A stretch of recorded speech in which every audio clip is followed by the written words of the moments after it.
ஆனா விடுதலை சிறுத்தைகள் அந்த பெரிய இழப்பு வந்து இருக்குது. அது வந்து ஓட்டு ரிசல்ட் வரும்போது தெரியும் நான் நினைக்கிறேன். அந்த இழப்பு வந்து இருக்கும், அது கம்மியா தெரியும் நான் நினைக்கிறேன்.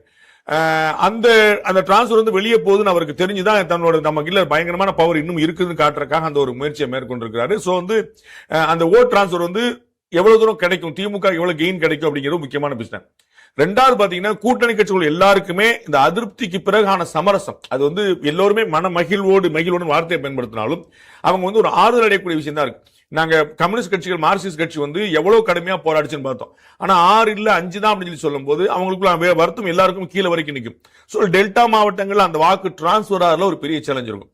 காங்கிரஸ் கட்சியில அடிதடி சண்டை, நான் தான் அந்த கேண்டட், நீ பாத்துக்கிட்டு நீ எப்படி ஜெயிக்கிறேன்னு பார்ப்போம் அப்படிங்கிற மாதிரி போய் திமுக வந்து இவங்க எல்லாம் தோக்கடிச்சாதான் கதைக்காவுங்கிற மாதிரி அவங்க பேசி இவ்வளவு தூரம் வந்த பிறகு கிரவுண்ட்ல ஓட்டு டிரான்ஸ்பர் ஆகிறதுக்கான வாய்ப்பு ரொம்ப கம்மி. நீங்க வந்து அமைச்சர் பெருமக்களோ மாநில தலைவர்கள் நிர்வாகிகளோ வந்து ஒருத்தர் பேசிக்கலாம், சமரசமாக்கலாம், முதலமைச்சர் சப்போர்ட் பண்ணலாம். ஆனா கிரவுண்ட்ல ஓட் டிரான்ஸ்பர் ஆகிறது ஒரு பெரிய சிக்கலாகும். அதுதான் திமுக அதிமுக கூட்டணிக்கான வித்தியாசமா நம்ம பார்க்க போறோம்.